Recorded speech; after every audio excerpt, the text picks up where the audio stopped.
Hey everyone, welcome back to another video. In this one, I'm taking a look at Luna's new uniform and her T4.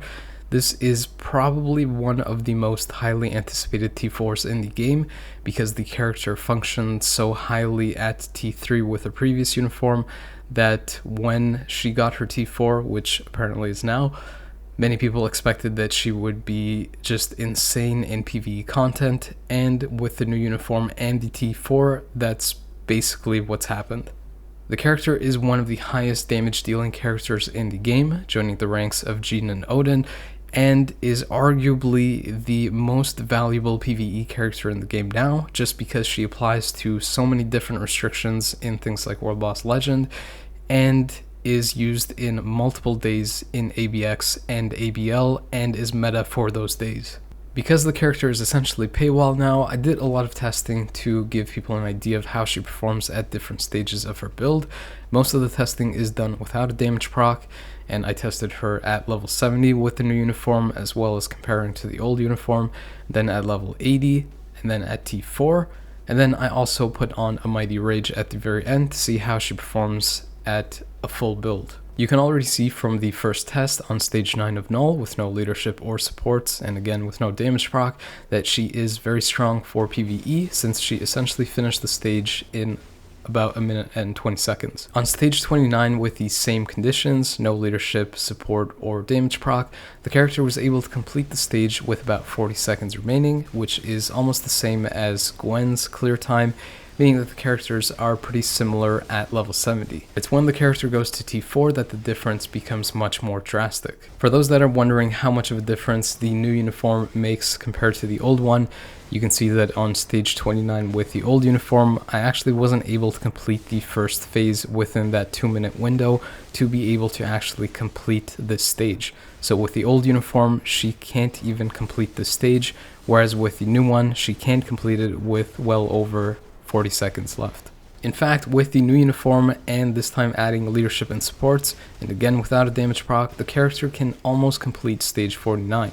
If I played it a little bit better, I think I might have been able to complete this since I was able to get down to the last 2 health bars when time ran out. If you're building the character for PvE, you essentially have 2 options. You can either go a CTP of Rage, which I believe is what most people are going to do since it gives her the most ideal performance in things like ABX and ABL, which she's meta in, and it also helps her in GBR a bit. But besides that, the other option that you have is a CTP of Judgment. The only real time that you might want to consider using that is if you're trying to push to higher stages of World Boss Legend, since that does give you a little bit of an edge over the CTP of Rage. But for the most part, a CTP of Rage is likely your best option. As expected, because the character performs so well at level 70, once you get her to level 80, she adds a ton of value in World Boss Legend because she applies to so many different restrictions, and because you can basically clear any stage that you have access to with the exclusion of really high ones that most people don't have, simply just by adding a damage proc to her. You can see that I don't have a damage proc on her, and I can easily do stage 49. I can even complete stage 84 without a damage proc, and she can potentially also clear stage 99 of Null without a damage proc, since I was able to complete the first phase in that 2-minute window. And only a few amount of characters can actually do this. She can obviously also clear stage 64 of Mephisto, not only because she has the type advantage versus him, but because she also gets fire immunity at a % chance if she gets hit, so she can basically just become completely immune to that damage over time fire effect that he has. But you also have the benefit of healing from the 5th skill, the 4th skill, and the ultimate skill, as well as auto attacks if you really need that. And because they added a V-pad skill to her 2nd skill now, you can also dodge a lot of the attacks that he does too. The lingering damage from her skills also makes Ultron fairly easy too, since you can basically keep him from going into that optimization phase and wasting a lot of time. And you can see that again at level 80 with no damage proc, I was able to clear that fight with about 60 seconds or more left over. I believe similar to Gwen, she doesn't have enough damage at level 80 on stage 44 of Gore to be able to complete the fight, and ends up running out of time with about 7 health bars left. I knew that Luna wouldn't be able to complete stage 35 of Jean with her current setup, but I went into the fight anyway just to get a reference of how long it took her to finish the first phase.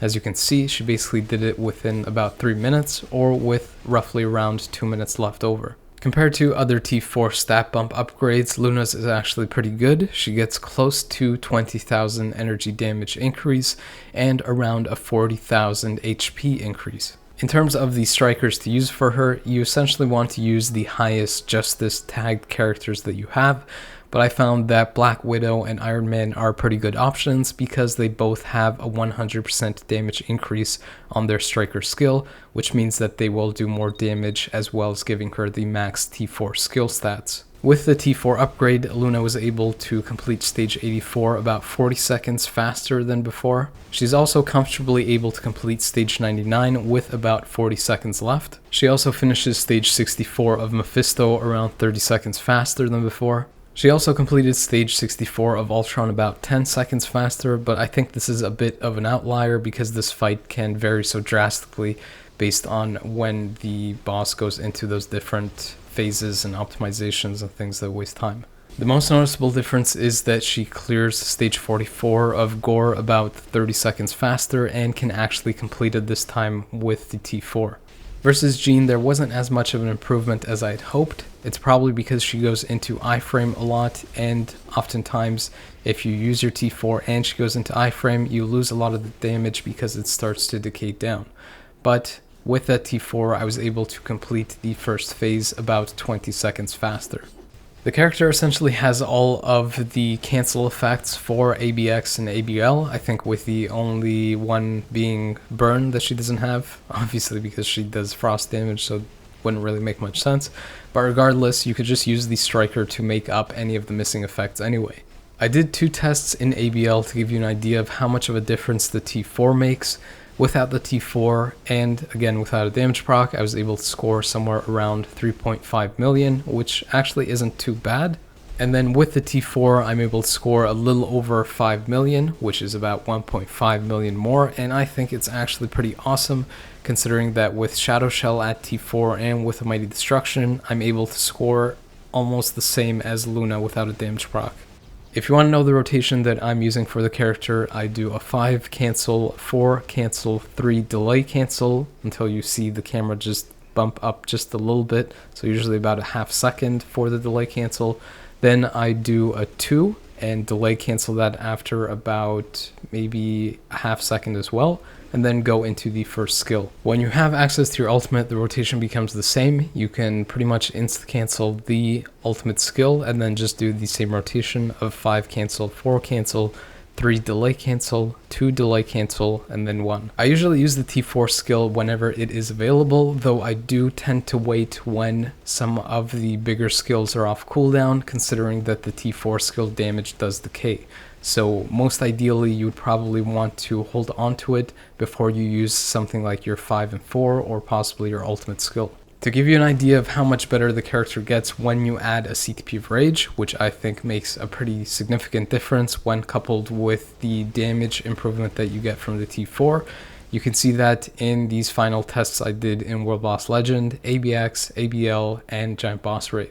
So previously she completed stage 99 with around 40 seconds left, and with the mighty CTP of Rage with max stats on it, I was able to complete it about 2 minutes faster. Versus Mephisto, she has about a 50-second improvement and almost completes the fight in 60 seconds. On stage 64 of Ultron, she completes it about 2 minutes faster. Versus Gore, it's about a 2 minute and 20-second improvement. And then for the first time on my account, I'm able to actually complete stage 35 of Jean, and did so with about 20 seconds remaining. But because there was that final phase kind of thing that just wastes a lot of time, I'm pretty sure I could have done this with around 60 seconds remaining. So if you want to push to higher stages of World Boss Legend, Jean, or Dark Phoenix or whatever, you're more than likely going to need Luna Snow. The character is absolutely ABX meta for the speed days or the speed restrictions, and as you can see from this clip, I was able to score around 15 million with that mighty CTP of Rage and T4 Luna Snow. Keep in mind that this was my first run, so I'm pretty sure that people who play this a lot will get much higher, specifically because they'll also have Odins on the character and likely a brilliant CTP on the character as well. For those wondering if the new uniform is essential for her to be meta and if they can just not use that and just take her to T4, this is how much I was able to score with the old uniform, and it's about close to 3 million less than the new uniform. So the new one does make a huge difference if you're trying to get a high score. If you also wanted to see what she can score on my account in ABL with that CTP of Rage, I was able to score around 10 million, which is the highest score I have in ABL on my account with any character. So for those people that actually play this a lot and know what they're doing, pretty sure they can score to the max amount. I don't even know what the cap is, but I'm pretty sure they can hit that. Also in Giant Boss Raid, if you went with that CTP of Rage build, you can essentially just blitz the boss on the speed day that you have a type advantage on, especially because you can also leverage White Fox, which is one of the reasons why Luna is just so crazy as a speed type, because she also has that leadership tag that she can take advantage of from the other sports. So that is essentially the review of the character. If you're wondering why there is no PvP footage, it's because I just basically omitted it. I don't think that anyone will really pick up this uniform since it is a paywall just to build her suboptimally for PvP. They're pretty much just going to pick her up for PvE, so that's essentially what I covered. In terms of whether I would recommend this uniform or not, honestly, if you are able to get the tokens and if you care about ABX or ABL in any way, or even pushing World Boss Legend, then I would say that this uniform is basically a must. You can't really push to high stages of World Boss Legend without her, and she will seemingly be the staple meta character in ABX and ABL for a while, considering that she is paywall and they won't easily just sub her out. It does suck for a lot of people that lost the character as a semi-free option, so that is really unfortunate. And if you aren't really that competitive in those ABX, ABL modes and aren't really looking to push to crazy high stages of World Boss Legend, then I can say that you don't absolutely need this uniform. You can just not get it and go for someone like Spider-Gwen instead, which is a much cheaper option, and she isn't too far off from Luna Snow. She obviously won't be able to keep up with her in ABX and ABL and might not be able to push as high stages in things like World Boss Legend, but she does provide you with great value as well. That said, for everyone else that doesn't fall into that group, then you kind of know what you have to do. That was the testing that I had for Luna Snow. The next video that I'm making is for Kang. I was able to max him out completely and take him into different PvP modes and PvE. So if you're interested to see whether that character will be worth building and will provide you any value, if he's any good compared to other characters, then definitely make sure to check that one out. If you enjoyed this video though, found it entertaining or useful, make sure to like and subscribe so I know, and maybe share it with other people so it helps them out as well. I'm always grateful for people taking the time to watch my videos, so thank you, but the video is now over.